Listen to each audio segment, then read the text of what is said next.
Good morning and good afternoon, everyone from all over the world that's in attendance today. My name is Jackson Howard, and I am the regional representative for EURAXESS North America. I'd like to thank you all for joining us. We have some great speakers from the European Commission, but first I'd like to make a quick note about our audience today. So this webinar is open to the public and aimed at a general audience of researchers, but these online activities are in lieu of our traditional outreach where we visit universities and give talks. So we would have liked to be in North Carolina right about now if it weren't for the pandemic.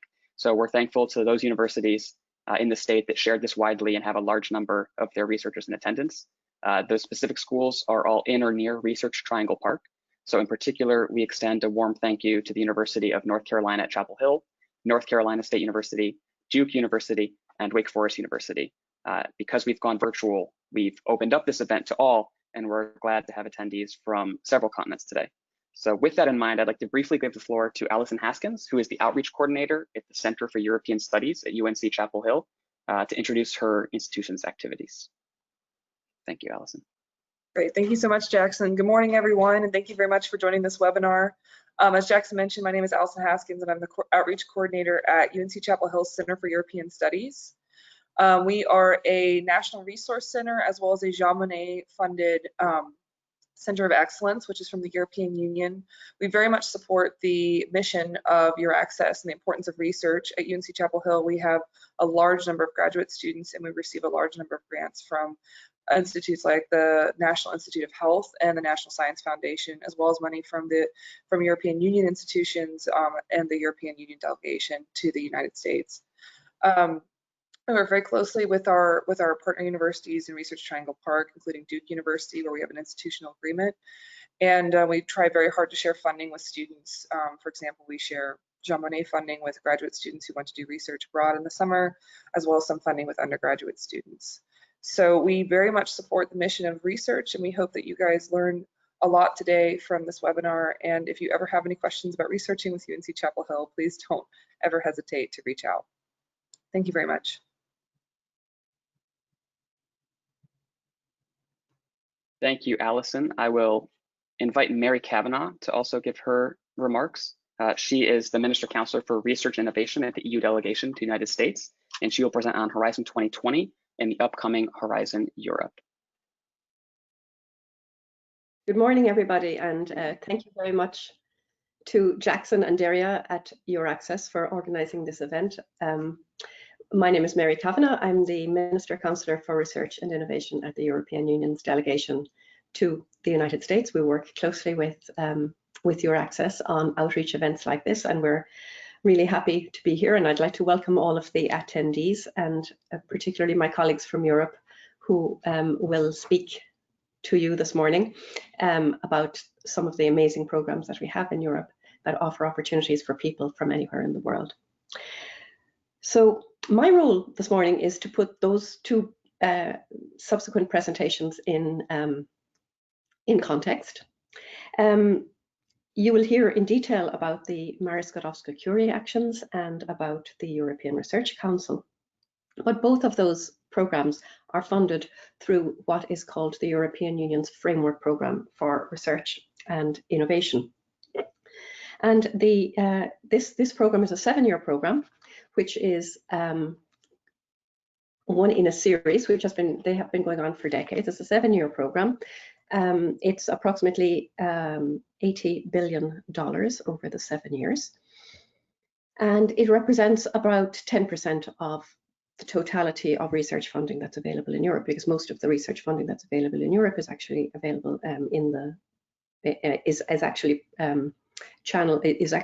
belonging within the member states and is distributed through member states research funding programs. But the European program, Horizon 2020, is a program that provides an opportunity for collaboration and for competition between European researchers. So this is really the added value that Horizon 2020 brings. In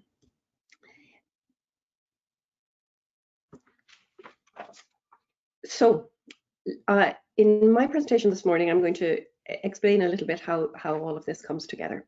So the first part of Horizon 2020 is focused on collaboration. This is actually the part of the program that has the largest part of the funding. And it is, its objective is to bring together European groups to work on very large research projects that one research group or one country isn't going to be able to tackle alone. So they tend to be very large projects with, in many cases, tens of millions of euros. And they always have a group of research, a consortium of research groups from different parts of Europe. So there's always a minimum of 3 different research groups from 3 different European countries, but they're usually much bigger than the minimum of 3. It's also important to know that all of those consortia can also include researchers from research groups from anywhere else in the world, because the research programs are open to the world. So therefore, we can those research consortia can also include research groups from the United States, for example. In most cases, we expect a country like the United States, which is a developed industrialized country, to bring their own funding to the table within these research consortia. There's an exception in the case of health research, where we are able to fund the US participants in the projects. But for example, if there are researchers from developing countries who are part of these research consortia, the European Union will fund those research partners fully, as if they were European partners. So this is an important element of our collaborative research programs. So the collaborative research, how are these projects selected? They're selected after we do what are called calls for proposals. In the United States, you call the equivalent request for applications. In Europe, they're called calls for proposals. And these calls for proposals for the collaborative research are in areas of what we call societal challenges.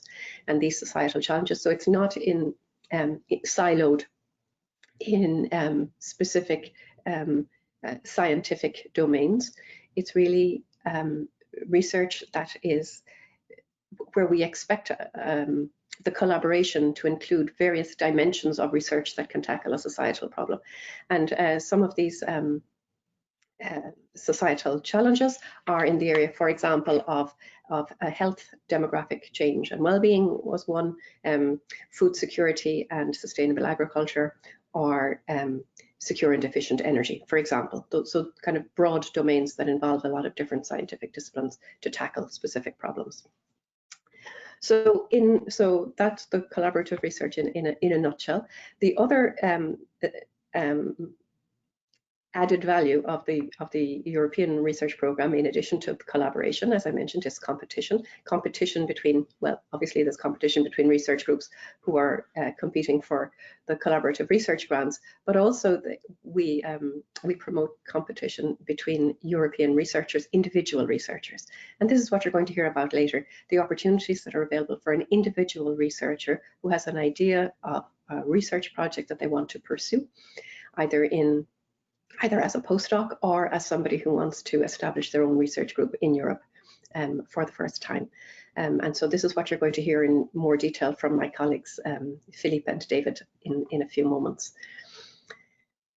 So I won't go into that in detail, but what I would like to say are a few words about what comes next, because the current framework program is called Horizon 2020, and it actually will come to an end at the end of this year, 2020. So you might ask, what comes after December? Well, I'm glad to be able to tell you that as of January, we will have a new, again, 7-year framework program, and the new one is called Horizon Europe. It will be launched in January, and Horizon Europe will be an evolution and will build on Horizon 2020. It won't be a revolution changing everything. So I'm glad to tell you that the European Research Council that you're hearing about now and the Skłodowska-Curie Actions will continue to exist. So therefore, even if you're listening into this webinar thinking, well, maybe I'll apply for something next year, this is perfect, and it's in fact ideal to be aware of these things a long time in advance so that you can really prepare yourself well. So you can rest assured that these opportunities will continue next year, even when the framework program has a new name.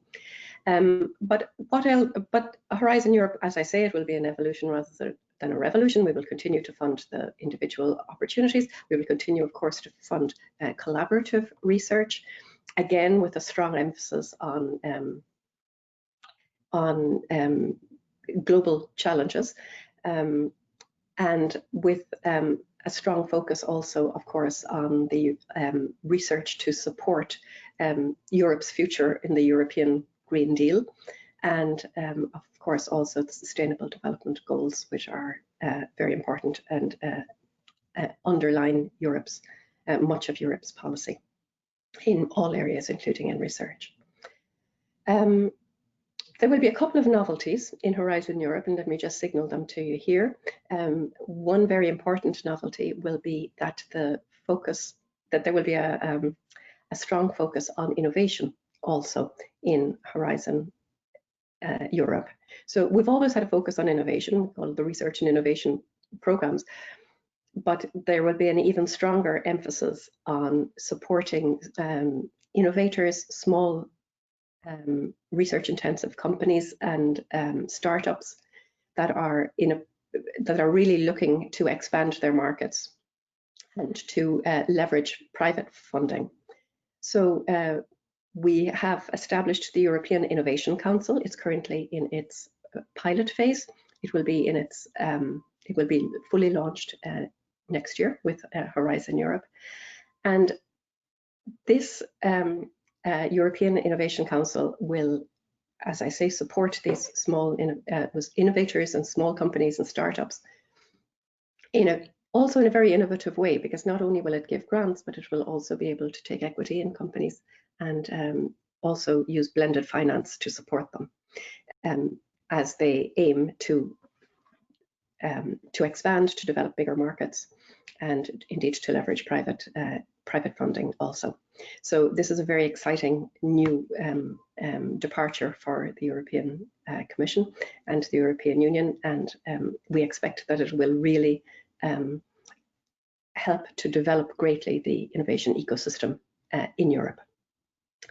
And the second novelty or new thing that will be in Horizon Europe is that in addition to funding collaborative research on global challenges, and in addition to funding opportunities for individual researchers and the European Innovation Council, there will also be a new focus on what will be called missions, what are called missions.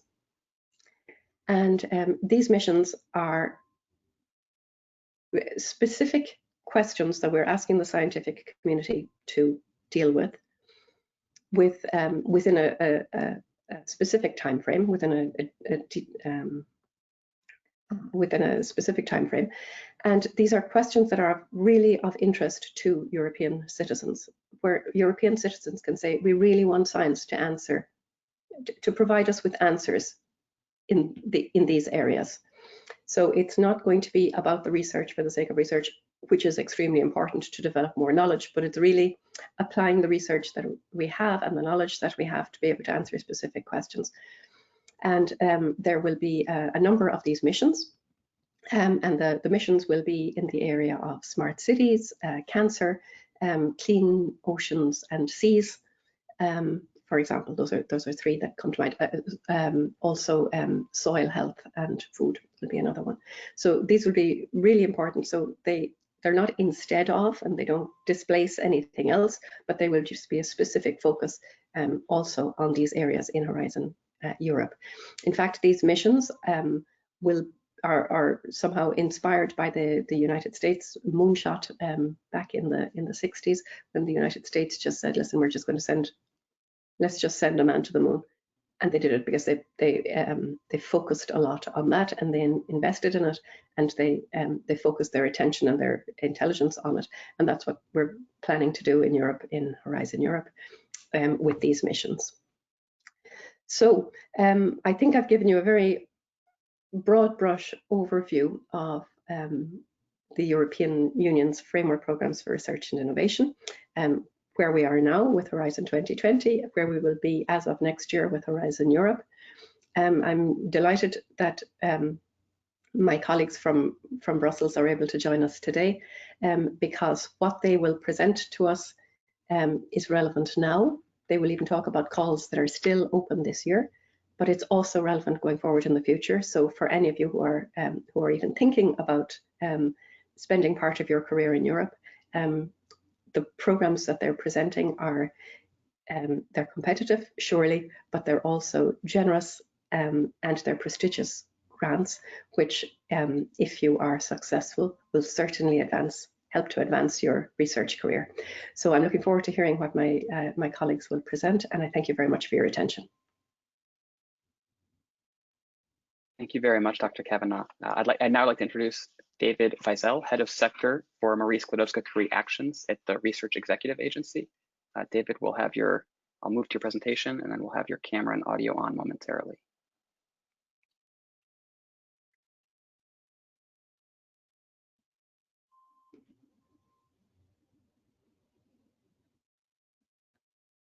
Thank you. Take it away. I will present you this morning the Marie Skłodowska-Curie actions with a particular focus on the individual fellowship. So, what are the Marie Skłodowska-Curie actions? So, Marie Skłodowska-Curie Actions is a long-standing EU program for research mobility, training, and career development of researchers. It has also a bottom-up approach, meaning there is no predefined budget for a specific topic or specific disciplines. We are funding the best proposals regardless of the scientific domain. They are open to all nationalities, to all career stage, and to all sectors, academic and not academic, and they work through annual calls. So next slide, you will see here the 4 major Marie Skłodowska-Curie actions. There is Innovative Training Network, the one on your left, which is a multi-beneficiary action funding researchers at the doctoral level. And the beneficiaries, the applicants for these actions, are international networks of research organizations from the academic and non-academic sectors. There is also the RISE, Research and Innovation Staff Exchange. This is an action that funds researchers at all stages of their career, and it is a multi-beneficiary action. This action focuses on staff exchange between different organizations in different countries and different sectors. There is also co-fund action, co-funding of regional, national, and international programs. This action aims at funding the funders. So we are funding already organizations that have that manage doctoral programs and fellowship programs. But I will focus on IF, individual fellowships, which on the next slide I will develop what it is. So IF is open. So who can apply for IF? What are the researchers that can apply for IF? So it is open for what we call experienced researchers. Experienced researchers are researchers having 4 years of research experience or in the possession of a PhD. So to be eligible, you need to have at least one of the 2. And they are open to all nationalities.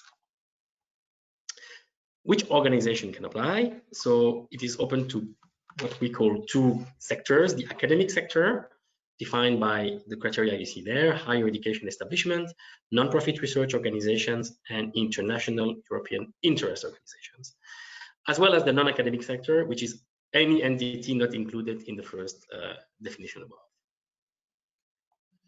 So where does the fellowship take place?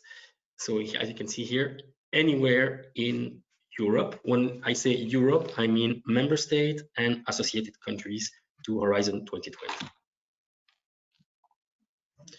What is an individual fellowship project like? So, as I previously said, it is open to all fields of science, so it's a bottom-up approach.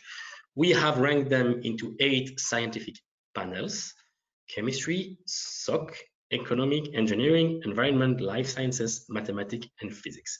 So any proposals will be evaluated under each of these on each of, under one of the scientific panel.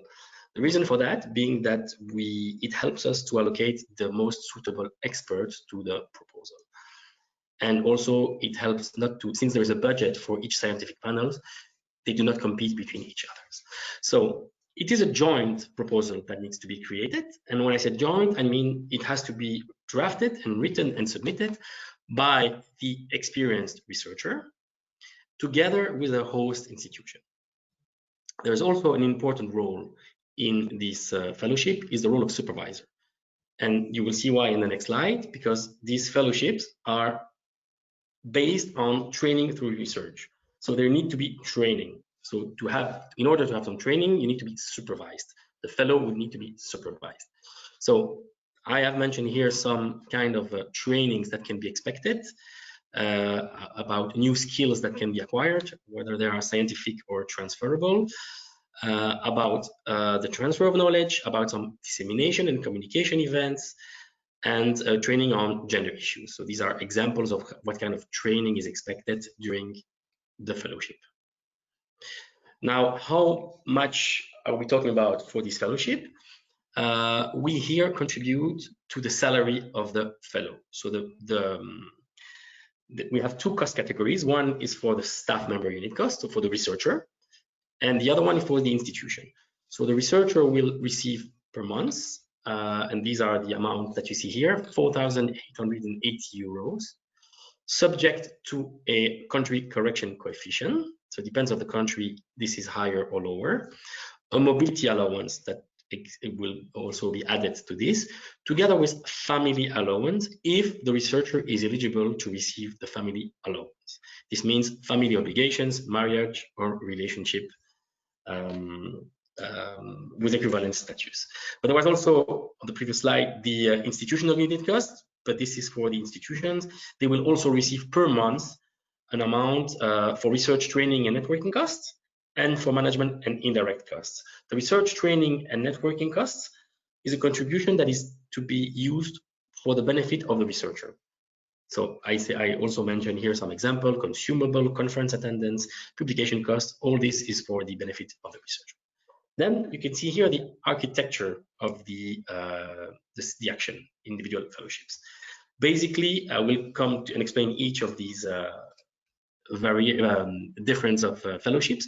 But basically, it is composed of two types of fellowship: the European fellowships, and these fellowships take place in Europe, and the global fellowships, which is based on a secondment in a third country and a mandatory return phase to Europe.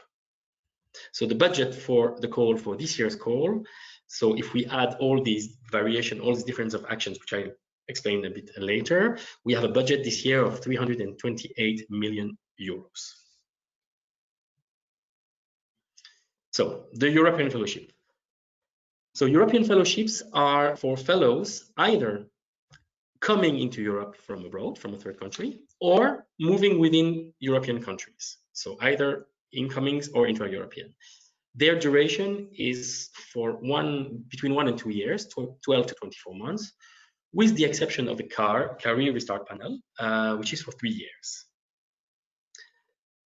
Now here you have what we call the standard panel, standard fellowship. These are fellowships open to all researchers of any nationality, and they must comply with the mobility rule, which is the researcher should not have worked or studied or resided in the country of the host organization for more than 12 months in the last 3 years. So let me give you an example here. If you would like to apply for a fellowship in Belgium, and let's say you've already worked in Belgium or you've already lived in Belgium for more than 1 year in the last 3 years, you will not be eligible. So you should carefully pick a country that makes you eligible, basically a country where you have not stayed for more than 12 months in the last 3 years. Now, the next type of European fellowship is the career restart panel. So this is also for fellows either coming to Europe or moving within Europe. The mobility rule here is what we call the relaxed mobility rule, because here the rule is that you should not have resided, worked, or stayed in the country of the host for more than 3 years in the last 5 years. So it's much more relaxed. And what's important with this panel, that's why it is called Career Restart Panel, because it's open to researchers who have not been active in research for at least 12 consecutive months in the last 18 months. So we have created this specific panel in order to give a push to these researchers who had a break in their career, whether it is linked to maternity, sabbatical, illness, whatever reasons are acceptable, so that they will not compete with the other researchers. So this is why we created this specific CAR panel. Then we have the reintegration panel. So reintegration panel is a bit specific because it is made for researchers who were in a third country before coming to Europe. So the basis here is that we have the relaxed mobility rule, so not more than 3 years in the last 5 years in the country of the host organization. We have the researcher rule. So here it is not open to all nationality. It is open to Europeans who wish to reintegrate in Europe, or if you are not European, it is also open to what we call long-term residents. The long-term residence is that a person who has resided more than 5 consecutive years, at least 5 consecutive years in Europe, meaning member state associated country, would also be eligible to apply for this scheme. And what's interesting here as well is that there is no minimum time spent outside EU. So to give you a clear example, if you are in the US for 1 month, or if you are in the US for 3 years, you would be eligible to apply for the reintegration panel, as long as you fulfill, of course, the other eligibility criteria. Then we have the society and enterprise panel. So the society and enterprise panel is a panel dedicated to the non-academic sector, meaning the host institution has to be from the non-academic sector. Other than that, it is open to all nationalities, and the mobility rule is the relaxed one. So if you have a host, which is a company, a museum, anything that is not academic, it is eligible to apply there. And as for the Career Restart panel, you will not compete with major key big European universities. So it will allow the Commission to fund smaller actors to have an individual fellowship. Then we have the global fellowships. So here the global fellowships is composed of 2 phases. One phase in a third country, and the other one returning to Europe. So in the next slide, you will see the eligibility here. So here it is open to only to European researchers, European meaning member states associated countries, unless you are a long-term resident. This is also open to long-term residents. And here the mobility rule is not calculated on the European host, but on the third country partner organization. So as I said, the mobility here is the scheme here is designed in 2 phases. The first phase, the researcher will spend from 1 to 2 years outside Europe, and then a mandatory return phase to Europe, because we're very happy to send researchers everywhere in the world, but we are more than happy to see them coming back afterwards. So here the mobility has to be calculated on the third country partner. To give a concrete example, if you have been in the US for more than a year in the last 3 years, you would not be eligible to apply for this scheme. I don't know if you could put the previous slide. Yes. So thank you. So you would not be eligible to apply if you have been in the US more than 1 year in the last 3 years. The call deadline being in September, the eligibility is calculated at the call deadline. So please bear in mind that this is important to select the country. So this specific page that you see here, I love it because it summarized everything I just said in one single slide. And you see by column the type of fellowship and the various and the different eligibility criteria, together with the budget.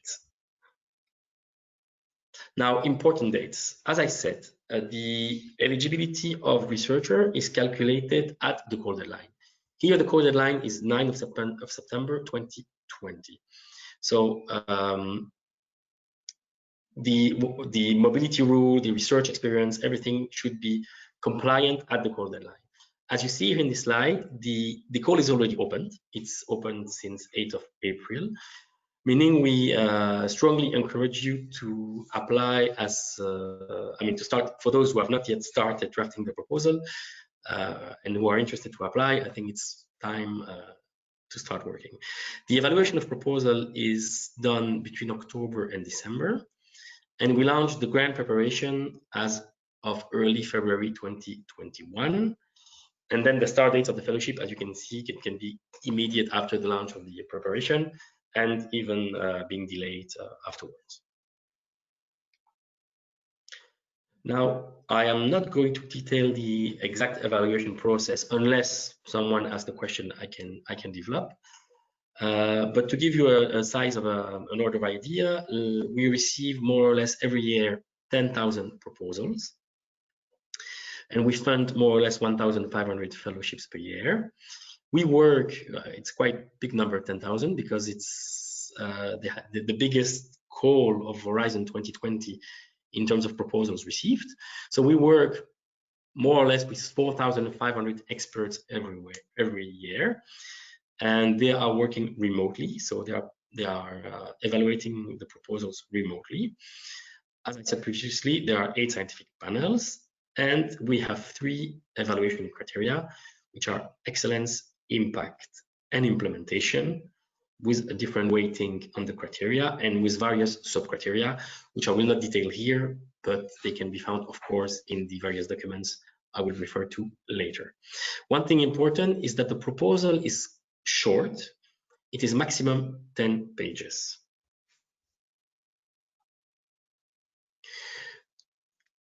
I wanted also to give you some statistics today, and I gave here the figures for the 2019 call, so last year call. As you can see, we have received, well, not received, actually we have evaluated 9,709 proposals. I make the distinction between evaluated and received because the ineligible proposals were not evaluated. So we have evaluated 9,709 proposals, out of which 1,475 were funded. Interestingly, here is the different success rate by action.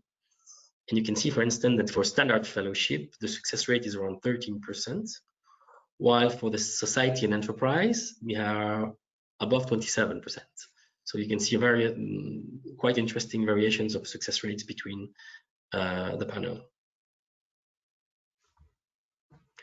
Here, I do not know if there are American researchers in the audience, but I wanted to give you some figures about the success of American researchers in the IF 2019 call, and where they are. And you can see that the UK is leading by having 10 successful researchers with US nationalities, followed by Spain, Denmark, and the Netherlands. So the next slide, what is good to know? So good to know that we have a time to grant, which is 8 months counting from the call deadlines. So we have 5 months to evaluate and to inform the applicants, and 3 months to sign the grant agreement. So it's, I believe, a quick process. We have flexible project start dates. So the project can start immediately after the evaluation results letters are sent, and can even be delayed up to 2 years after that. So we are very flexible in that respect. Part-time work is possible, so not in the proposal because it's not something you have to declare in the proposal, but let's say you are granted these individual fellowships, you can work on another fellowship or on a different thing on your own business. We allow part-time work, and then we, of course, extend the duration of the fellowship based on the suspension or based on the part-time. We here also have secondments that we encourage.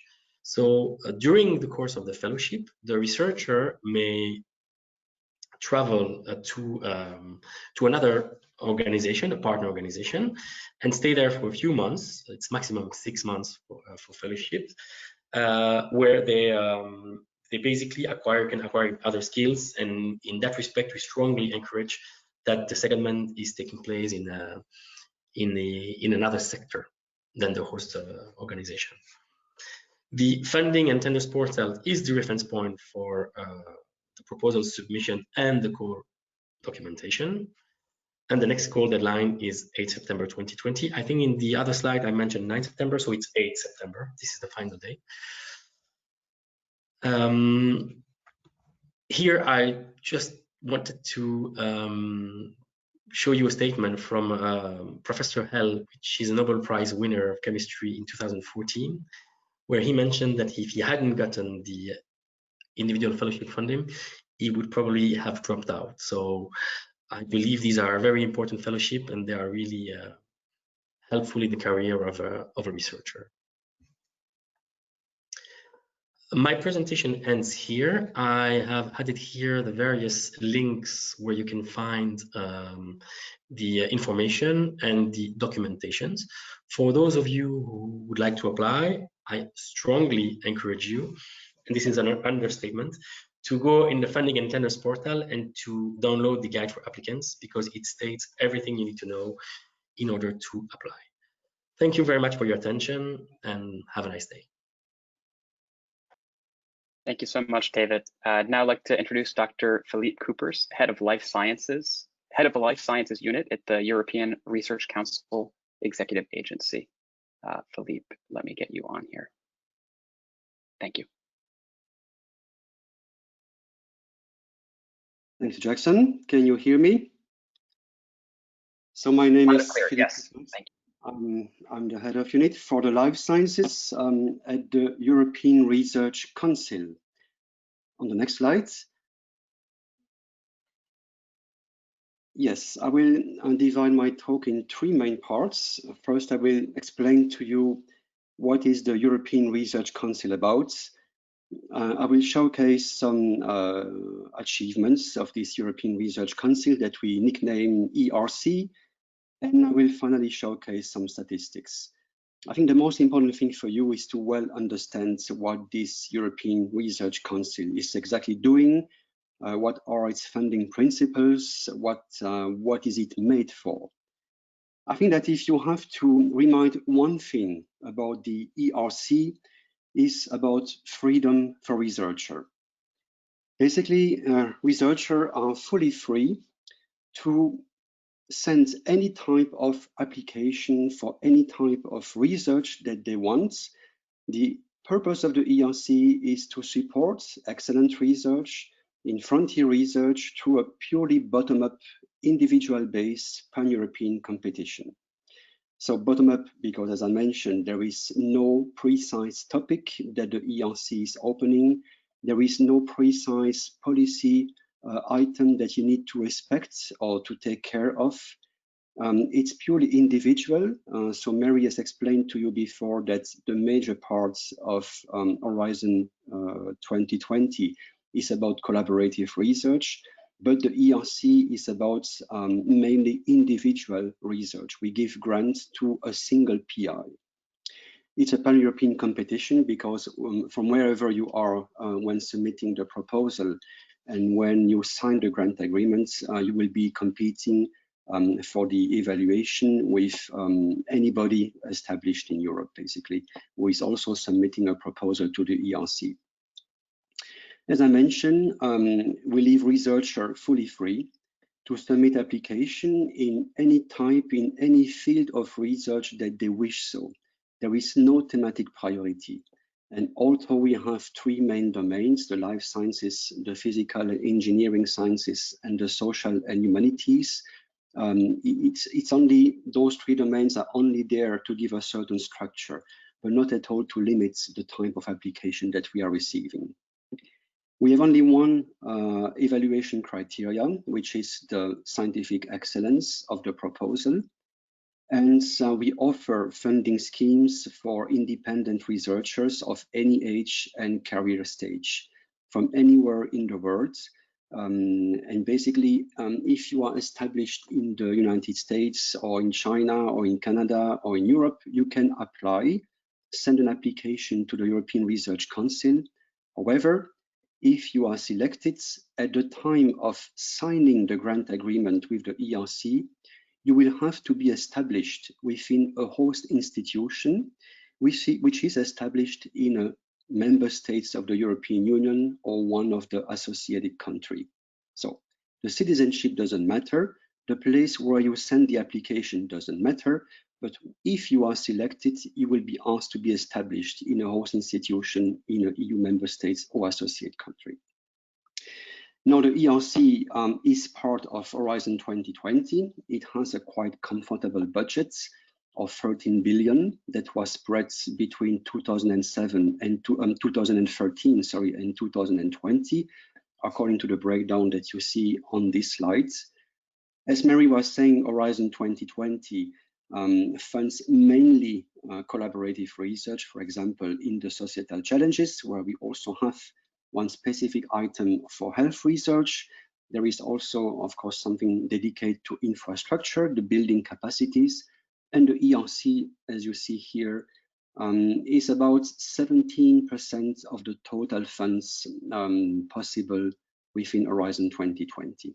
So I mentioned that the last year of Horizon 2020 is this year. This is a framework program that will end up on the 31st of December this year. But luckily enough, there is a future after 2020. There is Horizon Europe, as Mary has said. Horizon Europe is the next framework program for research and innovation of the European Union. It will be spread also over 7 years. It will start the 1st of January 2021 and will end up on the 1st of December 2027. The Commission has adopted its proposal for Horizon Europe 2 years ago. There's been a political agreement at the level of member states and parliaments on the legislation of Horizon Europe. And the next big chunk is about the discussion now also on the budgets and the final adoption of this program. And all that is expected by the end of the year.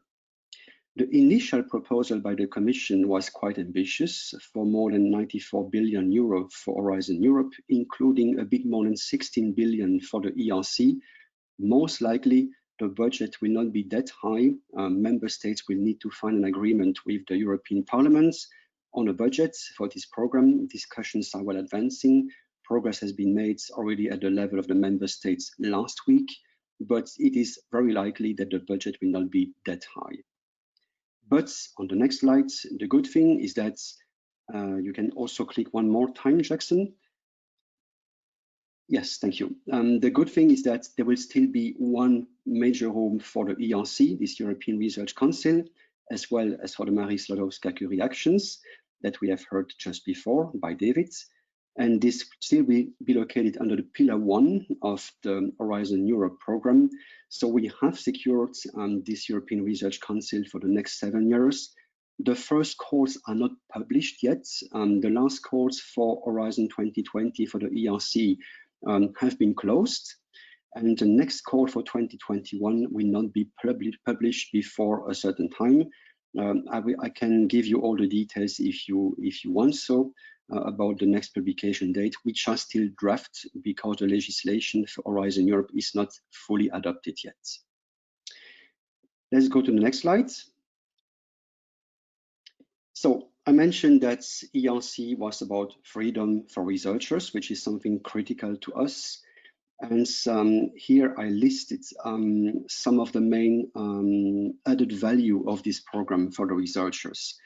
And it is really important to note that the ERC offers independence, recognition, and visibility. First, because you can work on a research topic of your own choice, with a research team of your own choice. The grants are quite generous, you will see this after, meaning that to a PI, it provides a financial autonomy for 5 years.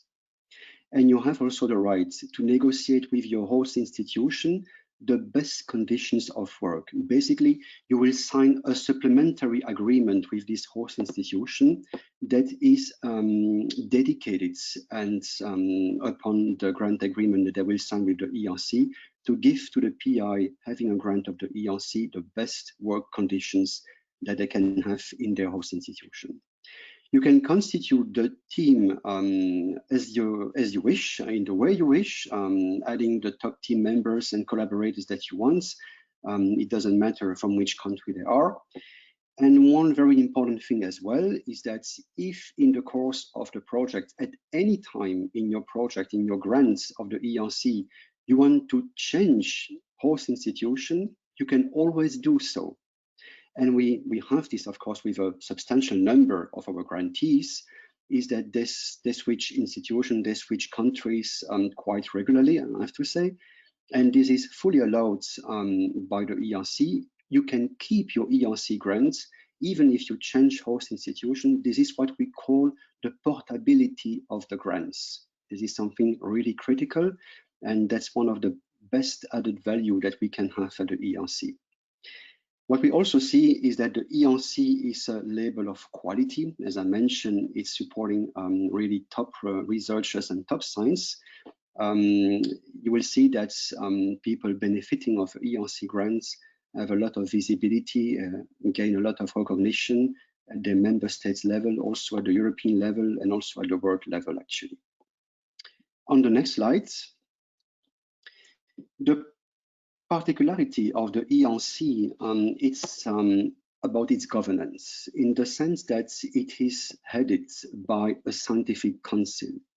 The scientific council of the ERC decides about all the strategy that is to be implemented by the ERC.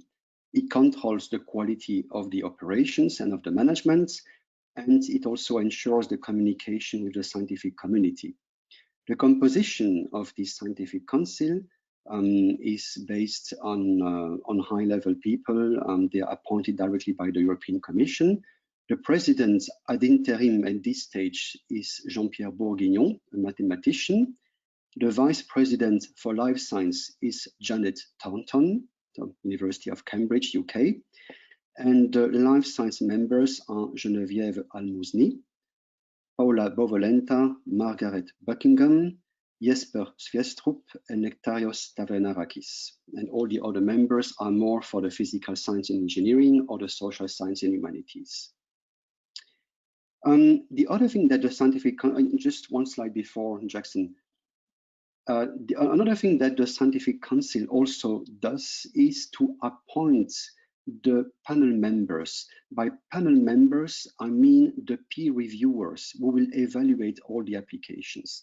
Those people are appointed and nominated directly by the scientific council in order to guarantee their full independence in the evaluation and ranking of the proposals.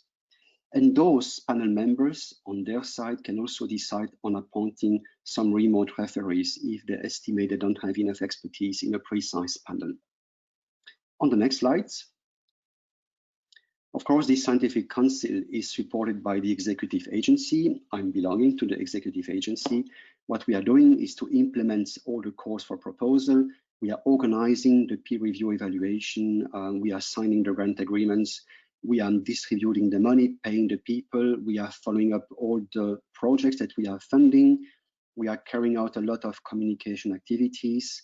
And all the scientific officers who are member of the executive agency are researchers or former researchers themselves. On the next slide. So I told you before that the ERC had a funding scheme which are adapted to any type of research, whatever their life and their career stage is concerned. And here on this slide, you can see which are the 5 different funding schemes of the ERC. 4 of those are fully mono-participants, so only for one specific PI, as I mentioned before. And the last one, called the Synergy Grant, is for multiple PI. Let me say a few additional words on those funding schemes. The first one is called the starting grants. It's really for a very young investigator, basically people who are between 2 and 7 years after their PhD. I guess that many people in the audience may be concerned by this potential funding scheme. The starting grant distributes money up to 1.5 million euro over 5 years, and you can have also 1 million additional money, mainly for equipment or to re-establish your lab. For example, if you come from a different host institution, let's imagine you're now established in Duke or in Chapel Hill, you want to get back a PI position, let's say in France or in Germany or in the Netherlands. Of course, to re-establish the lab is costing money.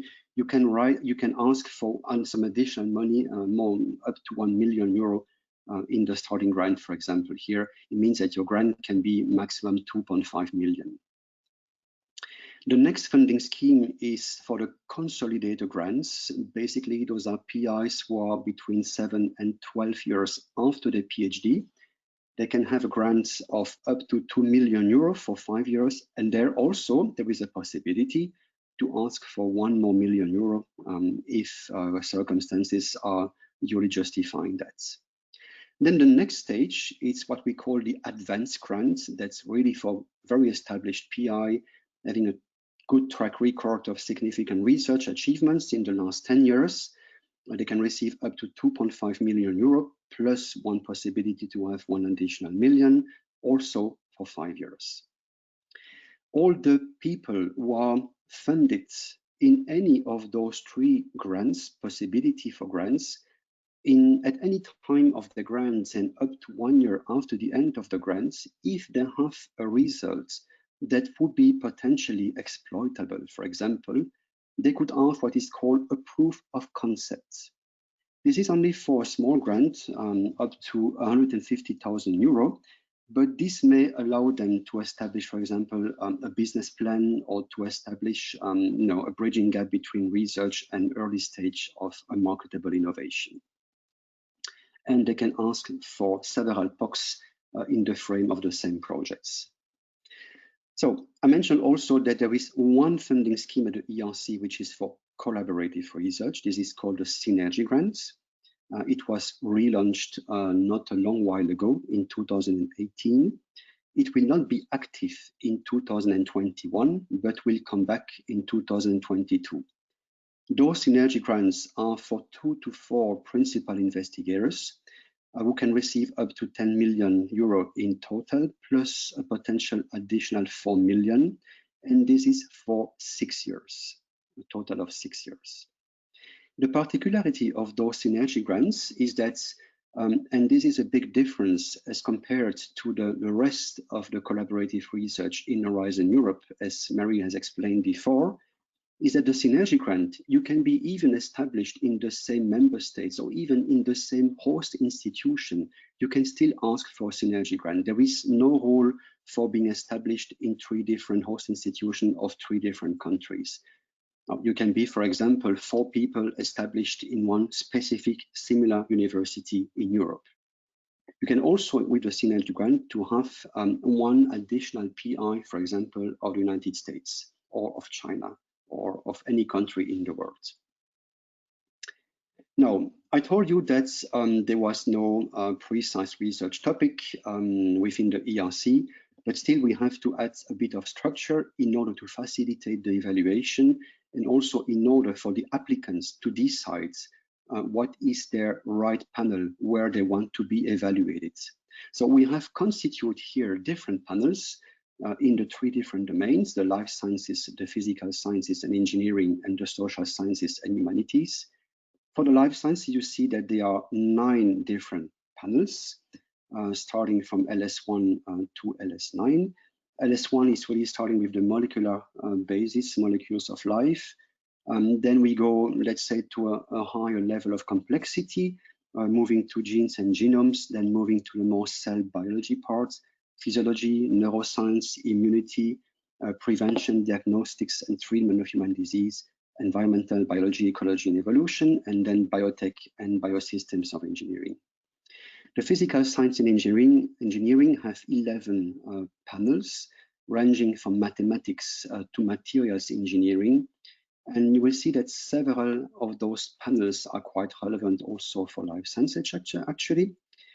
And then the social sciences and humanities goes from the economy, SH1, up to the human mind and complexity, SH4. Some neuroscientists may be interested by this one as well. Some history panels like the study of human past, and of course, human mobility, environment, and space. So those are the different panels that we have. And as I mentioned, this is helping the Scientific Council and the agency to organize the evaluation. And of course, this is also helping a lot the applicants to decide where they want to be evaluated. It's quite logical that an applicant submitting a proposal in paleontology may not want to be evaluated under the panel dealing with diseases.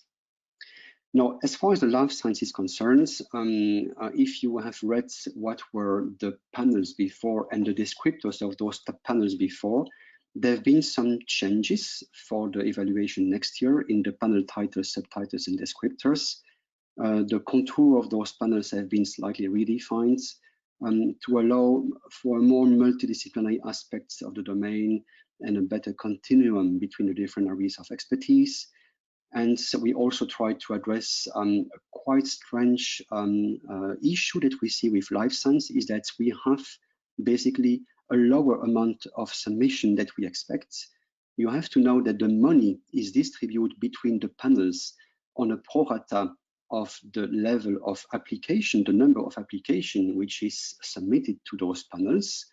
And what we see is that, for example, we would expect much more life science panels to have much higher level of application. This is not the case. If it would be the case, we would have more money, more budgets. So we really encourage people to apply to the life science panels. That's quite clear. I also would like to mention that those life science panels in the slide just before, Jackson, those life science panels address any type of biologists, medical researchers, and environmental life scientists. It's really life science in the broadest way you can imagine. Next slide. Yes, I will pass this one. Next one. Yes, let me showcase some achievements of the ERC, just to give you an idea of what we have in our portfolio. So it's now a bit more than 10 years that the ERC is existing. I'm proud to say it's a real success story. We have a high recognition within the research community, as I was just saying. Since the start, we are funding close to 10,000 researchers. And out of those 10,000 researchers, the 2/3 are at an early career stage. So this is really something where the ERC puts a lot of emphasis. It's to make sure we have a priority for the early career stage. There are 82 different citizenships which are represented among those PIs, all established, of course, within host institution, within EU member states or associated country. The competition is quite high. The success rate is always around 12 to 13%.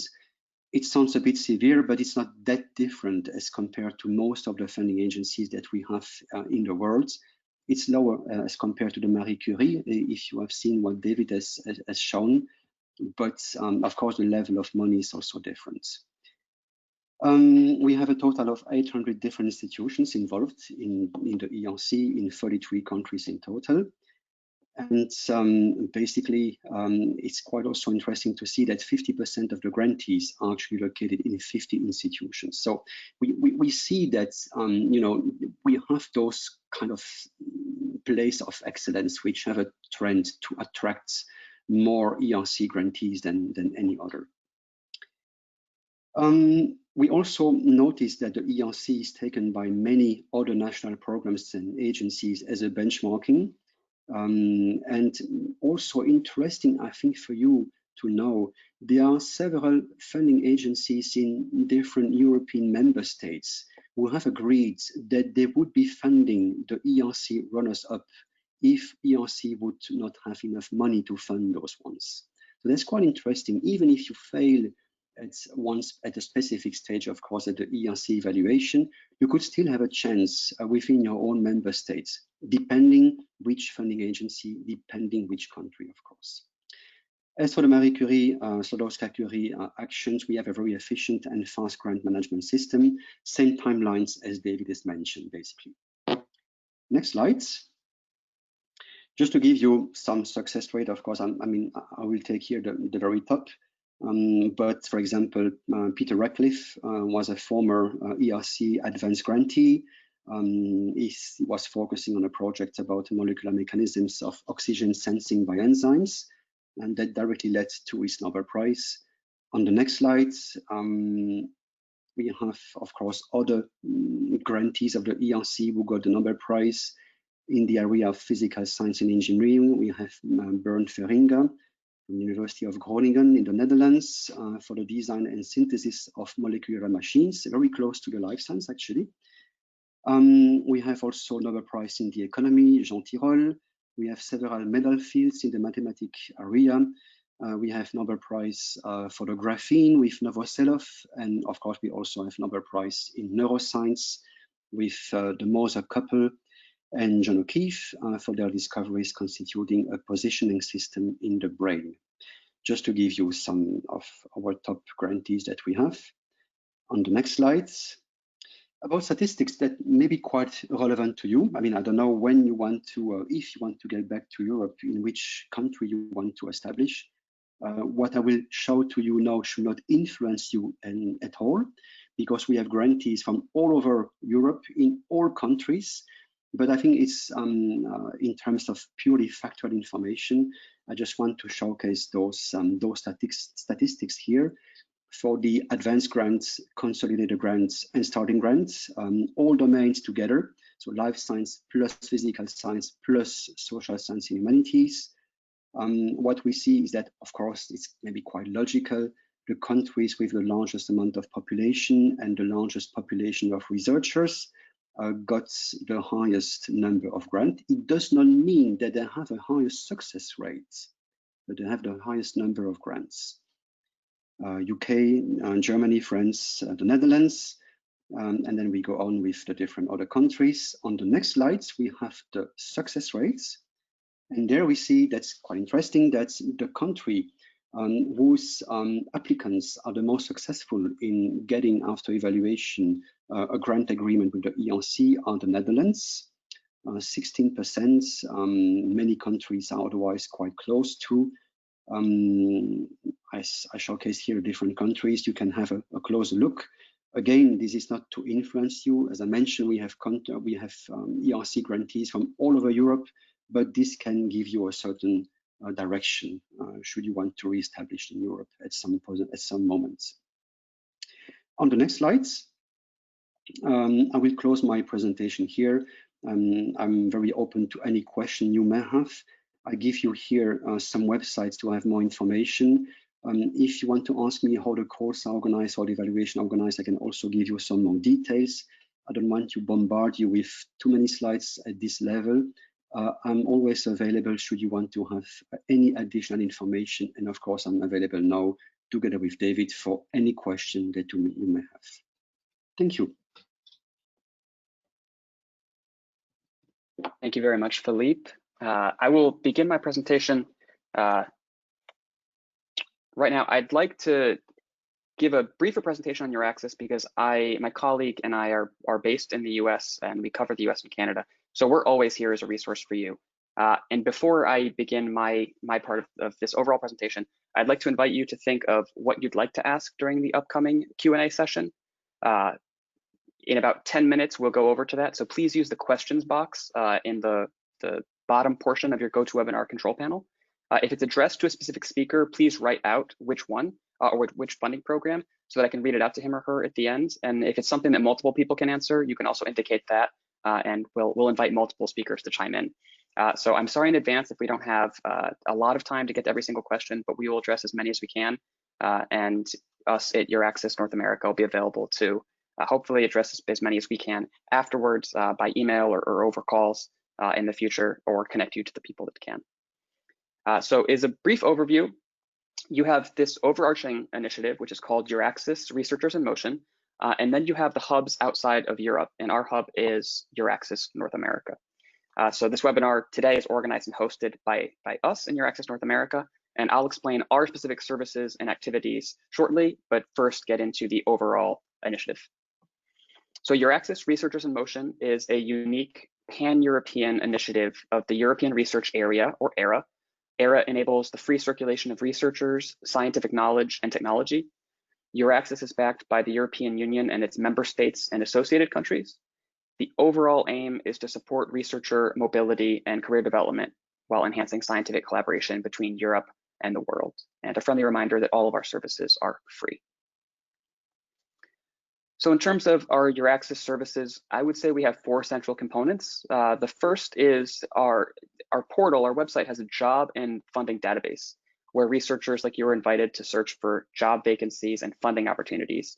And then research institutions, universities, and companies are also invited to publish job vacancies so you can find each other. The accounts are free, like I said, all of our services are. So if you just register an account, you'll be able to search for both individuals and then those aforementioned research organizations and businesses to look for project partners. The portal has a hosting database as well, where research institutions are invited to publish hosting offers, just as David mentioned Marie Skłodowska-Curie Actions earlier. And then researchers are invited to look for institutions that post their own hosting offers through those funding initiatives. The third core component would be career development. So EURAXESS supports you throughout the process, whether it's about engaging with academia or industry, with the help of career development centers throughout Europe, or your local EURAXESS hubs, information and training resources, and much more to come. There are currently, with regards to information and assistance, there are 41 national portals that provide information on research jobs and funding opportunities, as well as personalized services in each country. So if you know which destination you'd like to go to, it's an excellent starting point. There are also 637 support centers throughout Europe. Normally I just say 600 plus because it's constantly growing, but I can tell you confidently it's 637. Each national portal has information on 17 different topics. To give you some quick examples: accommodation, visas, banking and social security, and all of these topics are divided into 3 overall categories of living in Europe, working in Europe, and then possibly leaving Europe. Your gateway to all of these core pillars is through the hubs, which are under the branding of EURAXESS worldwide. So these hubs serve as a networking tool, supporting researchers working outside of Europe who wish to connect or stay connected with Europe. Regardless of your nationality, you can find more about European research policy, funding, and further collaboration opportunities. This webinar is an example of how we're connecting you to those opportunities. You can see here in the list, there are 8 hubs around the world. I am the regional representative for the North America hub, and our office promotes ERA, the European Research Area, here in the US and Canada, to researchers of all nationalities in all fields and at any stage of their research career. EURAXESS North America also acts as a platform for the European scientific diasporas.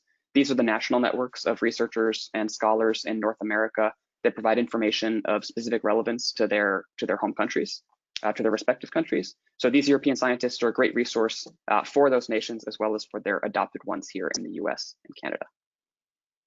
So I'd like to briefly continue explaining what we offer with the dual aim of also giving you an overview of the EURAXESS web portal so that you can begin to navigate it on your own. So when you go to our homepage, this is what you see. It's very easy and convenient to basically put in, what are you? Are you a researcher? Are you an organization looking to hire researchers? And what are you looking for? You type in those 2 criteria, or you select them from the drop-down box, and the search button will immediately filter out all of the irrelevant results. If you've already been familiar with the EURAXESS portal and you're curious what's new, the target groups, I've already mentioned researchers and then universities and research organizations. Last year, this was revamped to also include options for entrepreneurs and businesses. In terms of information you can put in your profile and you can search for, registered users are encouraged to put matching collaboration, job, and hosting opportunities, so you can also find them from your peers. As of yesterday, I can give you the numbers. So in terms of some statistics, we had over 27,000 registered researchers, and then those that included their resume was well over 4,000. There's different ways of counting this, and these occasionally get cleaned up to ensure that all the people registered are fresh and active. So I can tell you well over 100,000 people have registered historically, but the number of active profiles right now is over 27,000. And then on the flip side of that, you also have the organizations. So 17,000 actively posting updated information about themselves, and then also searching for individuals.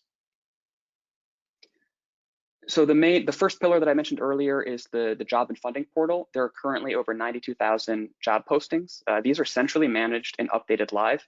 So those organizations, those research institutions and businesses that I mentioned earlier are invited to create their own profiles and actively either recruit or be sought by others. Going beyond that, there's many institutions that may not necessarily be aware of the EURAXESS portal or have staff to actively maintain profiles there. So the European Commission and the overall EURAXESS initiative made sure that they plug into existing job and research networks in Europe. So regardless of if the institution is even highly aware of EURAXESS or not, or actively engaging in the portal, you'll be able to find several positions and other platforms that are all tied into the system. So on our web portal, you'll see those tabs at the very top. They more or less correspond to those 4 pillars I initially mentioned. So just to give you a quick visual overview, the very first one you'll see next to the homepage is jobs and funding. I mentioned before that there are certain criteria, fields that you can toggle on and off to basically indicate who you are as a person and what you're looking for. One of the topics of interest will be where it says right here, highlighted in light blue, European Research Program. So you've learned today a bit about ERC grants and Marie Skłodowska-Curie Actions. So if you're specifically looking for host institutions or projects that are welcoming funding through those programs, you could check those boxes on and see what filters out. EURAXESS supports you throughout the entire process. So this is what the career development tab looks like, whether it's about engaging with academia or industry or the help of EURAXESS career development centers. We offer useful information, training resources, and more to come. This is both the hubs outside of Europe and all of the national portals and service centers within Europe. For the partnering tab, you'll see that I had previously mentioned it's highly useful to create an account and then search for either individuals or organizations and businesses. I would encourage you also to make sure you upload your CV or your resume as a part of that. I mentioned it was only about 4,000 out of the 27,000 that had included that extra step, and that'll be a way to stand out. And then with regards to personalized assistance, the fourth of those core components, you can receive personalized assistance through the national portals with country-specific information. So if you have an idea of a country or a few countries in which you might want to move in Europe, those national level portals will provide a lot of expertise. And I'll give you some examples a few slides from now. So there are currently 41 national EURAXESS portals online. The newest one was added this year, it's Armenia. So you can see that these basically correspond to the European Union member states and associated countries, and the United Kingdom remains in Horizon 2020. So with regards to those national portals, there's different ways to count them, but there's basically 17 different topics that all fall into those 3 overarching categories I'd mentioned: living in Europe, working in Europe, and leaving Europe. So rather than having the researchers themselves who are awarded these grants or get these research jobs, rather than have them shoulder the burden of figuring out a lot of aspects of immigration and moving to a new country, this is where the expertise of those staff members in the national portals and national centers will be able to help you. So just for some small examples, work permits, how taxation works, the research landscape of that country, the medical care system in that country, and then even entry conditions, departure conditions for visa formalities is a few examples of many. So I mentioned before, EURAXESS Worldwide is your channel to access all of these services, particularly if you are outside of Europe. And again, regardless of your nationality, whether you're American, Canadian, and if you are European or non-European, it really does not matter. So I would encourage you to sign up for our emails. If you hop on our website, you'll be able to click and within about 2 clicks, put in your name and email address and join. And then if you also answered yes on the registration question when signing up for this webinar, we'll be sure to get you on our next email. So I've briefly mentioned what we do. I haven't necessarily explained in detail how. So just to give a quick insight or two on that, with regards to linking researchers in North America to Europe, we do that through our events. One of our 2 annual flagship events is the European Scientific Diaspora Annual Meeting. So we have an initiative in North America due to the rich number of European scientific diaspora groups in the US and Canada. We bring them together for annual meetings and are constantly helping them network and reach out to peers. We also have quarterly newsletters, bi-monthly emails. We feature specials on European countries. We highlight their research landscapes. In terms of the next category, information on European funding opportunities, we do that through webinars like these. You've already heard about Marie Skłodowska-Curie Actions and ERC grants. We share information in our flash notes. Those are our bi-monthly emails. On our website regularly through news and funding opportunity posts and social media. We're active on Twitter, Facebook, and LinkedIn. And we also include several posts and information on, again, MSCA, ERC, and then also national funding from the European Union member states and associated countries. You can also just sign up for the mailing list by sending us an email. You'll get an automated email summarizing this presentation tomorrow. You can just reply and I'll immediately get you on the list. And then for research career development, how do we do that? We have hands-on sessions on grants and fellowship writing, mentoring. We cover science communication, discuss how to transition from academia to industry, how to brand yourself as a researcher, social and digital media platforms, and we also have some talks on science diplomacy. My colleague, Dr. Daria Buyuk-Tenir-Karajan, and I are at your service. We are based in Washington, D.C., and like I mentioned before, we cover the U.S. and Canada. Please contact us using the email address you see here on your screen. And I had also said I will be making sure that you get a follow-up email tomorrow. And lastly, I will just reiterate the usefulness of our mailing list. Please do sign up on our website and check out our social media channels for more resources. So with that, you have a quick overview of EURAXESS North America and EURAXESS services in general. I will invite our speakers to turn on their webcams and we'll begin our Q&A session. And you're still invited to continue adding questions to the question box. I will go through and try to read as many as I can. So let's see, I will invite the remaining speakers to turn on their cameras, take a quick moment here, and I'm going to pull up the questions for myself.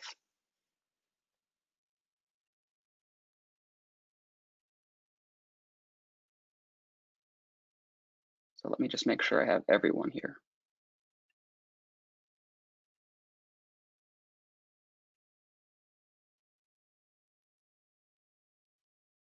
Great, and then if any of the speakers are muted, you can just click what would be the gray microphone icon in order to turn on your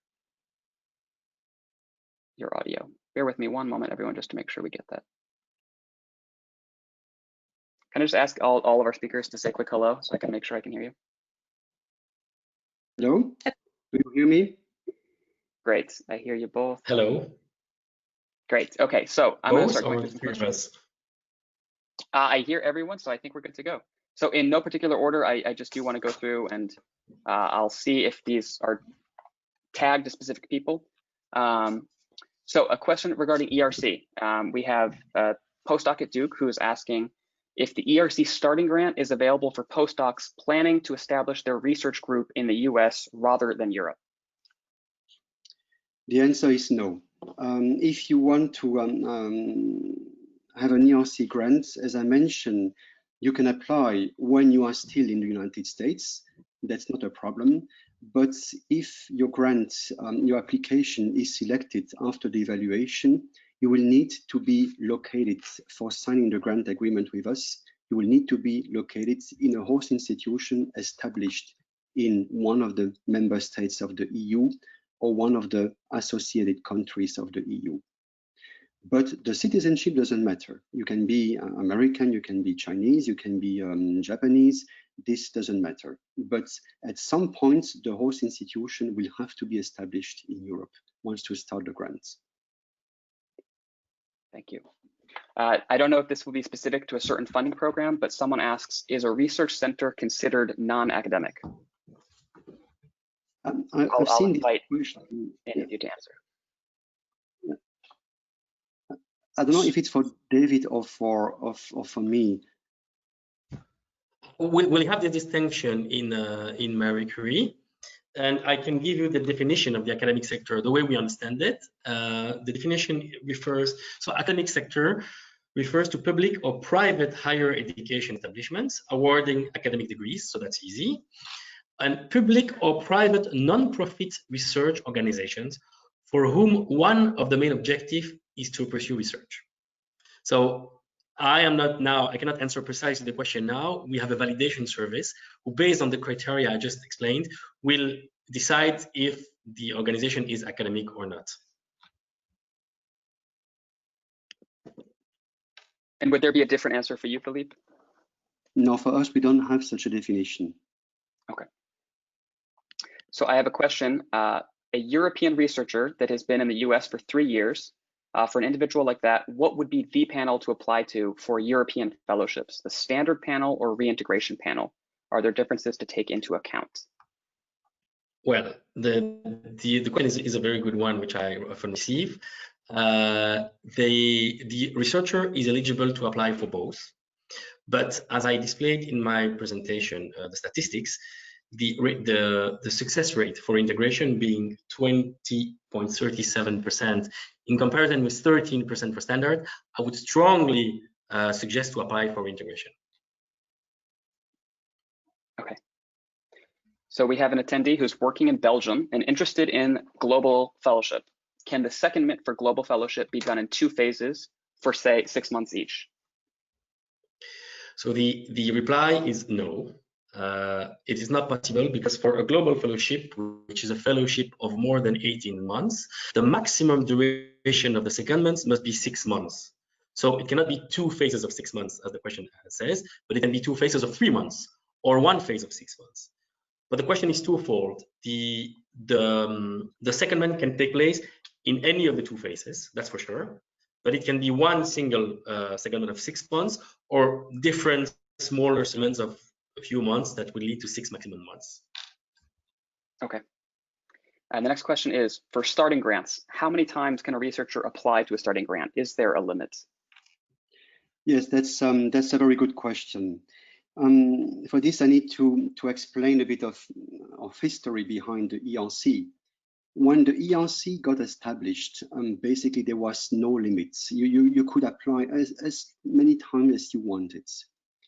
But this led to major issue because we were receiving such a number of applications that it was jeopardizing the success rates too much. So we had to put limits in terms of application. And this drives me to explain how we organize the evaluation. The evaluation is organized in 2 steps. And in the first step, the experts peer reviewed only the 5 pages summary of the application. Either you have an A and you advance to the step 2, or you have a B and you don't advance, you are rejected, or you have a C and you are also rejected. If you have a C, it means that for 2 years, you cannot reapply to the ERC. If you have a B at the step 1, it means that for 1 year, you cannot reapply to the ERC. So there are some limitations in terms of number of times you can apply. For example, if you apply for a starting grant, I mentioned the starting grant is between 2 and 7 years after your PhD.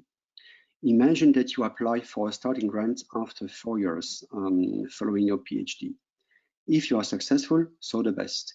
If you fail at the step 1 with a B, you will need to wait for 1 more year before reapplying to the starting grant. And with a C, you will have to have a 2 years gap before reapplying to the starting grants. We have the same process for the COC, for the consolidated grant, and for the advanced grant. This was the only way for us to limit the number of applications. Otherwise, the success rate would not be 12 or 13%, but would be 2%. And this we cannot afford, of course. Do I answer to this question? All right, Jackson, could I just intervene for a second, just to say, to underline what Philippe has said. When applying for a European grant, it really is necessary to prepare yourself well and to very carefully read the guide for applicants. I have to say the guides for applicants are extremely well written. They cover almost every question you could possibly have, and they're very user-friendly. So I highly recommend for both the ERC and Marie Curie to really look at the guide for applicants and to prepare well, because these are not funding mechanisms. Because they're such important funding mechanisms, they really do need to avoid that people are just taking something else off the shelf that they applied somewhere else and didn't get funding, and they're just saying, well, I'll just send the same thing in to Marie Curie or ERC, because that just is using up some of the oxygen that is so necessary for the people who really do need who really do prepare. So for this reason, there are these limitations as mentioned in the ERC. But the reason I wanted to intervene, actually, David, was just to come back, because I think that the question, and maybe I'm wrong here, but nevertheless, maybe it's another question, regarding the person who asked about the secondment. My understanding of the question when I read it in the question box was, if I'm a person in Belgium and I'm applying for a grant to go to the United States for a year and then to return to Belgium, can I do the secondment to the United States for 2 blocks of 6 months? Or does it have to be all together in one 12-month block?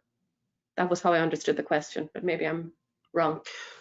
Well, I didn't understand that way, but the question the answer to that specific question is, well, the one block, the outgoing phase of the global fellowship is 1 to 2 years. But within these 1 or 2 years, the fellow can have a secondment in Europe. So it can be, it doesn't have to be in one block. You can have a secondment during this outgoing phase, but the secondment will be maximum 6 months. So I don't know if this is clearer that way. So therefore, a person can get a grant to go to the United States, come to the United States for 6 months, then go back to Europe for 3 months, come back to the United States for 6 months, and then go back to Europe for 3 months or whatever. It can work like that. Yes, okay. Although 96% of our global fellowships have a duration of the outgoing phase of 2 years, not 1. Okay, thank you. So I believe this question is regarding ERC grants. However, perhaps David, you can chime in as well.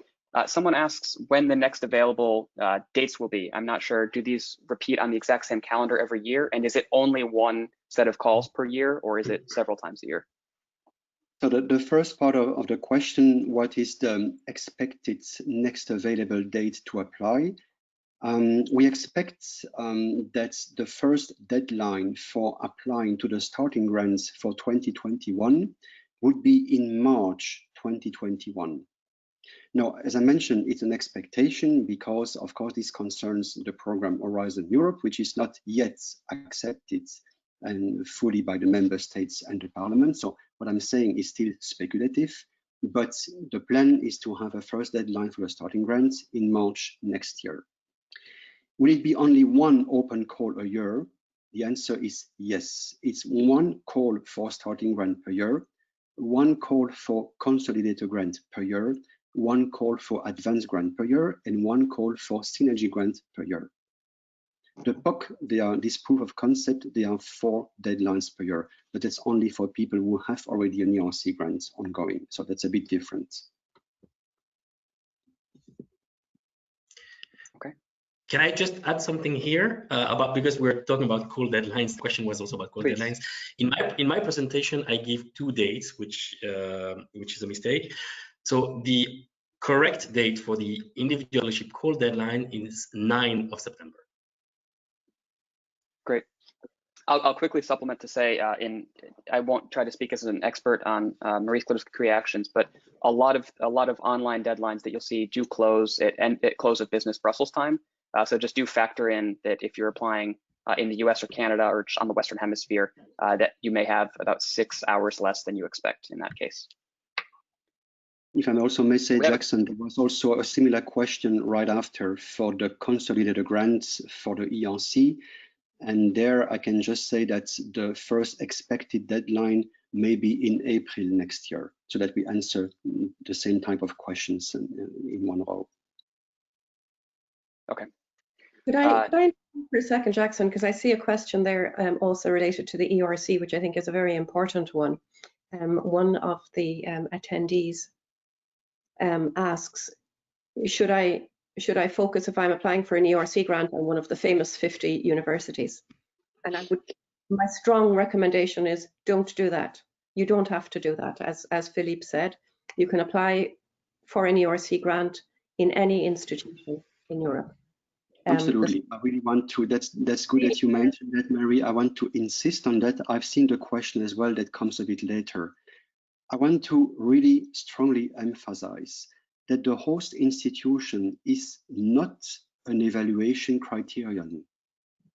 That's very, very simple.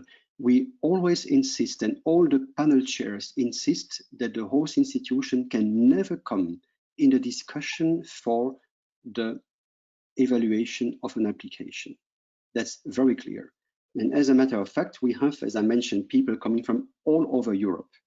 The statistics I've shown to you are existing. I mean, and there is no reason to hide them. But I would strongly not decide to go in a precise host institution because you may have more or less chance of an ERC grant. What we have noted is that wherever the place you are located, if the research is good, is excellent, you will be funded. That's clear. Great. We have multiple questions about the status of the UK. Should I start, David, or you want to start? Oh, please, Philippe.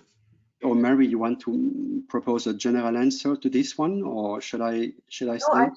I leave it to you, Philippe, but the answer is the same across all. The answer is very clear. I mean, of course, under Horizon 2020, UK has the same rights for applying and benefiting of them as any other country.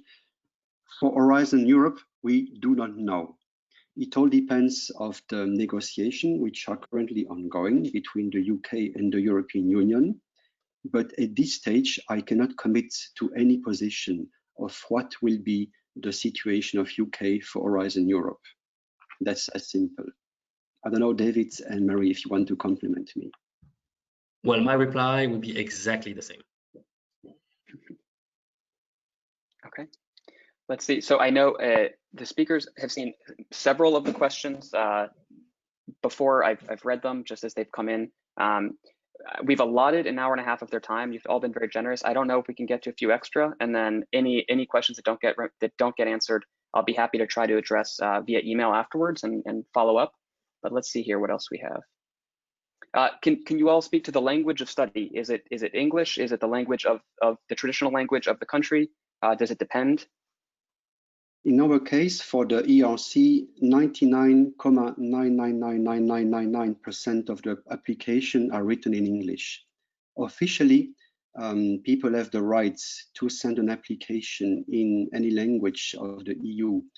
It happens in one case out of 1 million, I mean, maybe less than 1 million, but in practice, English is the language used for everything. Maybe another, just for clarification to make sure I see a question, the distinction between experienced versus early stage career researchers. Is the criteria based on years spent as an independent researcher, or does it include years spent as a postdoc scholar? And there I think that the criteria are post-PhD, in both Scurry and in the ERC. That's correct, post-PhD, wherever it is. So whatever you've been doing post-PhD, that's what the correct, Mary. Correct. And I think there's another important question that would be worthwhile answering. What exactly are you looking for in a proposal? And I think that we really, if there's one question that should be answered here, I think that this is what's important. Maybe I would ask Philippe to just say a few words about what is it that's specific about the ERC proposals, because we're not looking for incremental research in the ERC. And then David, I'll come to you in a moment, but please, Philippe, could you specify what's the difference between ERC applications and other applications, please? Yes, that's an important aspect as well. It's clear that we don't look for just incremental research that can be funded easily by national funding system. At the ERC, we really look for high risk, high gain projects. As I mentioned, we shared and we really cherish the importance of freedom for researchers. A researcher who dares to submit something which is new, multidisciplinary, which is going a bit outside the classical frontier of research, will for sure get a lot of attention at the ERC. That's very clear. And if you look on the website of the ERC to the example of some research project that we have, I mean, most of them are in this case. Of course, I mean, what can help sometimes is a bit of first type research that you can have and present. But in principle, we are really keen to this high risk, high gain project. That's something quite important. And our added value is precisely for things which cannot be done or funded at a national level.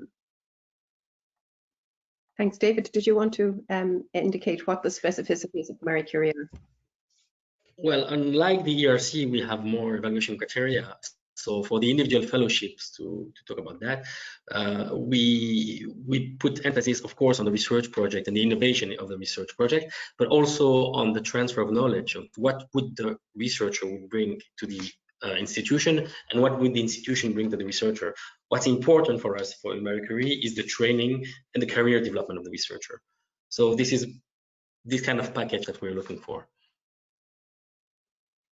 Thanks. And David, while I have you, sorry, no, not David, but actually I see, and I just saw another question which I can answer very quickly. It was already partially answered.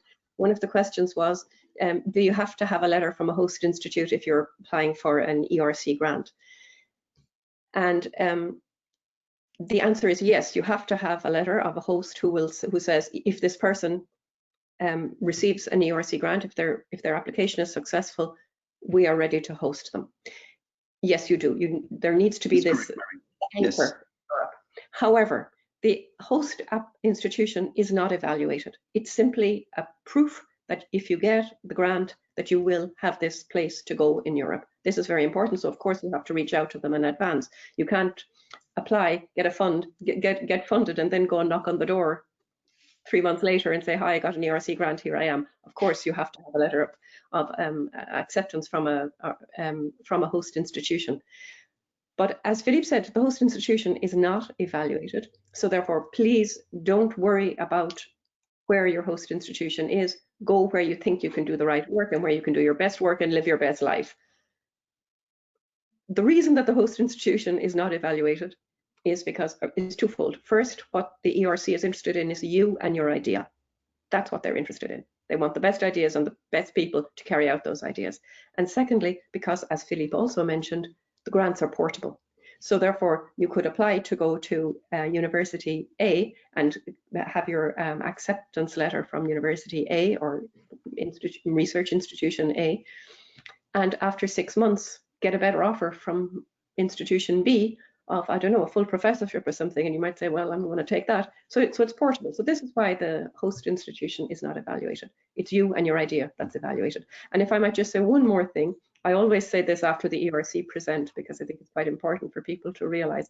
The ERC, of course, and the Marie Curie, they talk about the, some of the real highlights and, people who have a Nobel Prize and the number of, Nobel Prize, Nobel laureates, etc., who have had ERC or Marie Curie funding. But please don't let that put you off, because they didn't have the Nobel Prize already when they applied. And you have to, don't think that these grants are only for people who are Nobel Prize level. Very, very few people are Nobel Prize level. And so therefore, I really encourage you not to be discouraged and not to fear putting in your application. If you have a brilliant idea and you have confidence in yourself and in your ability to do good research, and you want to establish in Europe, or if you want to come and work in somebody else's lab in Europe to do a postdoc, for example, with a Marie Curie fellowship, I strongly recommend that you look into with more detail, look in more detail into the schemes that were presented to you today. That's my little speech, but I'll take a look and see if there are some more questions that are important to look at. But maybe Jackson, what Mary just mentioned, I think that's very important, and sometimes the opposite is also true.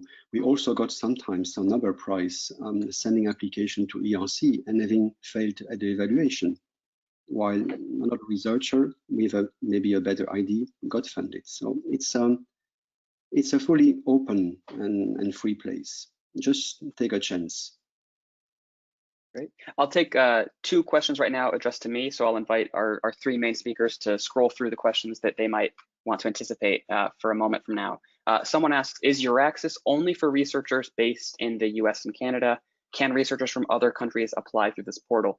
This is a great point. I can clarify a little bit more. So the EURAXESS service, or the EURAXESS Researchers in Motion project, as you can call it, is an overarching tool of the European research area and the Horizon 2020 and the upcoming Horizon Europe. So basically, EURAXESS North America, my colleague and I here based in Washington, DC, we and 7 other hubs outside of Europe around the world are simply the presence of EURAXESS outside of Europe. So you're not actually applying to any EURAXESS employee. There's not money earmarked for EURAXESS for a EURAXESS job. It's simply the central meeting place for jobs, so to say. So it ties into other job portals, and then it is its own job portal. But when you're reaching out for an existing offer, you're actually contacting that institution directly. So at the end of the day, we are you could say the middleman that helps you find those opportunities, but you are establishing direct contact through that. And then someone says that I mentioned 41 national portals for searching for information relevant to European research opportunities. Can I share them? I'll be happy to share them. If you go to just the main EURAXESS website, and then there will be a national portal section. However, I don't think you necessarily would need to search all 41 portals. Really, that's when you have an idea of the country or a small number of countries that you want specific information on to help ease the burden of deciding what the landscape is like in that country. Things involved in the move, like what's the visa process like for this country specifically? For me as an academic, what is the childcare situation like? Because I will be bringing my family. Anything else that's not country specific, you would really just be contacting the EURAXESS service overall, and then finding the job opportunities and funding opportunities via the job board, and then taking direct contact. So for example, Marie Skłodowska-Curie Actions and ERC grants are not under EURAXESS or really part of EURAXESS. We simply promote them, and we act as information brokers to help researchers in the US and Canada, again, regardless of nationality, connect to those and learn more about those. May I just say, I just spotted two other questions that I think are relevant to both David and Philippe. For David in particular, and I'll give the two questions together and then you can answer them. For David in particular, you might like to say something. There's a person who has written a question about, she's a current MA graduate student. So she's currently doing her MA. What could she apply for? Because I think that Marie Curie offers PhD opportunities also if a person was interested in doing a PhD. This is one question. And then I saw another question earlier. Can you apply for both Marie Curie and ERC at the same time? So maybe you'd like to tackle those. Yeah, well, I'll answer, well, the first question first. So indeed, there are other Marie Curie actions than individual fellowships. For this particular person, there are two possibilities for doctoral studies. One is ITN, Innovative Training Network, where basically the institutions, the organizations then these networks of organizations who train these PhD students and award PhDs will advertise some positions, sometimes through EURAXESS, but also through their own website, and they recruit fellows, so PhD candidates, in a transparent and fair ways. So if she's interested, or he is interested, I don't know, this person should check the website, EURAXESS website, together with the websites of the universities organization interested, but also CoFund. And CoFund, I think they are obliged to, I'm asking Jackson here, but I think they're obliged to publish their the vacancies in EURAXESS for the fellowship program and the doctoral program. So I think EURAXESS is a good source to find any doctoral program in Europe funded through MSCA. Jackson, do you confirm what I said about the EURAXESS? I don't know if it's required. I will find that out. However, I do know that searching the job and funding board, and even host institution board, you do find opportunities just searching on the funding mechanism alone. I'm pretty sure it's for CoFund it's mandatory. I would strongly recommend indeed looking at the EURAXESS jobs portal, because almost all of the European programs require that any positions that become available following European Union funding, for example, for the innovative training networks, David, or for other European programs, that the positions are advertised almost always on the jobs portal. So therefore, if somebody is, for example, looking for a PhD program, this could be an opportunity. But I might also add that the European Research Council grantees, when a European Research Council researcher gets their grant to establish their group in Europe, they have to recruit people to join their group. And so those posts, those positions are also available, and those would also include, for example, PhD positions. So therefore, it's just to say that people who are not at a level of already looking for a postdoc, but perhaps looking for a PhD program, that this is a good place to start to look. Yeah, that was. As for your second question, Mary, which is, I think, someone who can. The question was if it's possible to apply for both ERC and IF. Well, I'm talking under the scrutiny of Philip, but my answer to that is yes. We had cases, and we still have cases, by the way, where we have IF fellows who request a suspension of their fellowship or part-time to work on an ERC project. So not only they can apply for both, but they can even benefit from both at the same time. At the same time, with the restriction that they cannot work at the same time on both. They have to work part-time. I agree with the answer. The important thing is that there is no double funding. We don't pay twice for the same activity. That's what we have to keep in mind. Absolutely, but I would also say I would put a little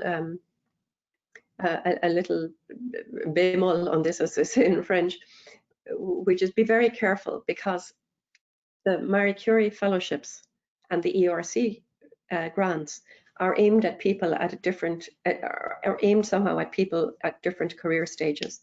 So the normal continuum, although it's not an obligation, but the normal continuum would be that a person would apply for a Marie Curie fellowship before they would apply for an ERC fellowship, at least in their career stage. Of course, it's not of course, as the colleagues have said, you could have both, but I think that what Philippe has said is that people who already had a Marie Curie fellowship, while they had it, then applied for an ERC grant. I think just be very careful to look carefully at the criteria and decide which, that you apply for something that's at the right stage of your career, because you don't want to waste your time in putting in an application that doesn't have a good chance of success. David, I'll have a quick question for you, and then I don't think we'll have much more time. We'll try to hopefully do a few more quick questions. I would encourage anyone to follow up with us at EURAXESS North America, so we can help get either answer your question directly or help get it answered afterwards. David, someone asks, which fellowship panel would be good for a foreign person, I presume non-European, a foreign person who did a PhD in Europe, now residing in the US, who wishes to return as a PI to Europe? Well, I don't have all the elements to answer that question, but what I can say is that if this person has resided for more than 5 consecutive years in Europe, this person can apply for the reintegration panel if he or she comes directly from a third country. If not, the standard fellowship is open to all nationalities. But I don't have enough information about the exact status of this applicant. But working as a PhD is the reason that someone was in Europe for 5 years or more is unimportant. It's irrelevant. Not important. Actually, as long as it's in Europe 5 consecutive years, even when this person was 5 years old to 10 years old, it's fine. Okay. Okay. So it's not research related. Okay, let's see. I think we'll have a few others that we can hopefully One do. question, Jackson, which I've... Sorry, go on, yeah. No, please go ahead. Maybe you spotted a different question. I've seen one question which I think is important, because we always say that ERC is favoring multidisciplinarity, which is an important aspect. And there was a question about the difficulty that some applicants may have in deciding under which panel they should be evaluated, for example. You have to know that for the ERC, you can list up to 3 or 4 panels which you think, or descriptors which you think are relevant to your research. And this will also help in deciding where you will be evaluated. For many cases, the panel chairs are discussing between them to decide sometimes to transfer one proposal from one panel to the other, because they consider that it fits better with one specific panel than the other. So have a look at the guidelines for the submission, but you have the right to list several descriptors which are relevant for your application. That will be allocated to a specific panel. And you can, of course, decide which of those descriptors is the main one, and there are high chance you will end up in this panel, but sometimes because we always follow the wish of the applicants, but sometimes the panel chairs may decide otherwise. I spotted another question which I think is quite relevant for the ERC, Philippe, which is from somebody saying, if I get an ERC grant, is it portable to an institution outside of the European Union? I would start by saying no, it's only portable within the European Union or the countries that are associated to Horizon 2020 or Horizon Europe in the future. But that said, Philippe, maybe you'd like to talk a little bit about the fact that people don't have to spend 100% of their time on the ERC grant. Absolutely, that's a good point. As you say, Mary, if you are located in the EU host institution or in the associated country host institution, you can of course benefit of your ERC grants. You can have the portability within this large territory, but you cannot have portability outside of EU member states or associated countries. That being said, the percentage of time that you are spending on your ERC grants is not mandatorily 100%. Depending on the funding scheme, it varies between 30 and 50%. It means that you have, for example, all the opportunity to also accept, for example, a professorship at a different place of your host institution. We have several ERC grantees who have their ERC grants within one host institution in Europe, but also have an associated professorship, for example, at a host institution at a place different outside Europe. Of course, for us, it's fine as long as you spend the required time on your ERC grant within the host institution of your ERC grants as planned in the grant agreements. And as I mentioned, this is not mandatorily of 100%. It can be, of course, of a lower percentage depending on the funding scheme. So with the time, I'll try to see if maybe there's questions that have a black or white, yes or no type answer, just to try to answer as many inquiries as possible. While you're looking, Jackson, I see a question which I think is worthwhile with a very quick answer. The question being, are there any other fellowship opportunities besides ERC and Marie Curie? And the answer is a resounding yes. As I said in my introductory remarks, the European Research Council and the Marie Curie grants are the European fellowships on a European level, but every single member state has opportunities that are available to researchers. So because I'm Irish, as you've probably realized from my accent, I often give the example of Science Foundation Ireland. Science Foundation Ireland, for example, has a funding scheme that's open to applications from anybody, anywhere in the world who wants to come and establish in Ireland. And it's the same for most other member states. So absolutely, it's a resounding yes. There are many, many, many other opportunities in Europe. I highly recommend you to look into them. You'll find most of them indicated on the EURAXESS website that was mentioned earlier. So yes, please don't think that these are the only things that are available in Europe. I don't know if I don't know if I can expect you to know this answer, but someone asks, can an MD with postdoc experience but not a PhD apply to ERC grants? So it looks like I'm someone with a medical degree and postdoc experience. Yes, of course. But not a PhD. Absolutely. Sorry, absolutely. Yes, absolutely. Okay, great. So someone asks about associated countries. Will they be the same? I don't know if this question was, someone wrote it as we were answering a specific question, but I will say for the purpose of the 7-year framework programs, in general, whenever you see associated country, it's under the same umbrella and they can be treated the same. I don't know if anyone wants to expand on that. Yeah, I can expand very briefly. Currently in Horizon 2020, 16 countries are associated. So you have the 27 European Union member states, and in addition, you have 16 additional countries who are associated. This means that they pay into the budget, the countries pay into the Horizon 2020 budget, and that their researchers in those countries are dealt with in exactly the same way as European Union member state countries. So, for example, amongst those, so almost all of those associated countries are countries that are neighbours to Europe. some examples, Norway is associated, Switzerland is associated, Ukraine is associated, for example, but there are 16 associated countries. So this is important. So it's also relevant because if you want to apply to go and establish yourself in one of those countries, the associated countries are exactly the same as the European Union member states. Moving forward to Horizon Europe, it's likely that most of the countries that are currently associated will be associated going forward. Maybe there will be some fewer, maybe there will be some more, but those will be issues of individual negotiations again between the countries. And as soon as that's known, of course, it will be known hopefully already very early before the calls. So therefore, keep your eye on this space, but in general, most of the countries will be, who were previously associated to Horizon 2020, are likely to be associated again in the future. But as I say, it will depend on negotiations between the European Union and the countries concerned, because it does involve them paying into the budget. David, I think this will be a very quick one.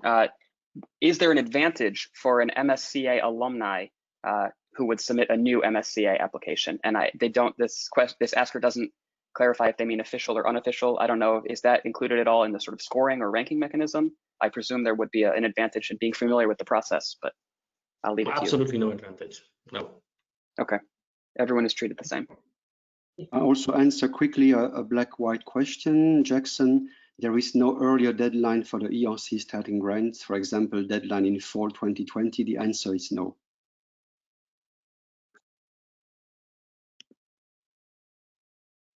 So I think with that, we've addressed many questions. There are a few pending that I'm sorry we couldn't get to, but I don't want to keep our speakers for much longer than 2 hours. I would encourage everyone, again, once more to reach out to me and to EURAXESS North America. We can connect you to help get the right answers, but thank you very much to our 3 speakers.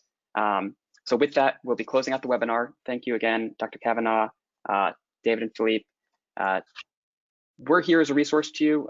Some of the trainings that I mentioned earlier will continue to be through EURAXESS North America events and webinars and email lists. So please see us as a resource, and we hope that you'll make your way to the European research area and get any information you need answered through us. So thank you so much, and thank you again to the speakers. Thank you. Thank you, everybody.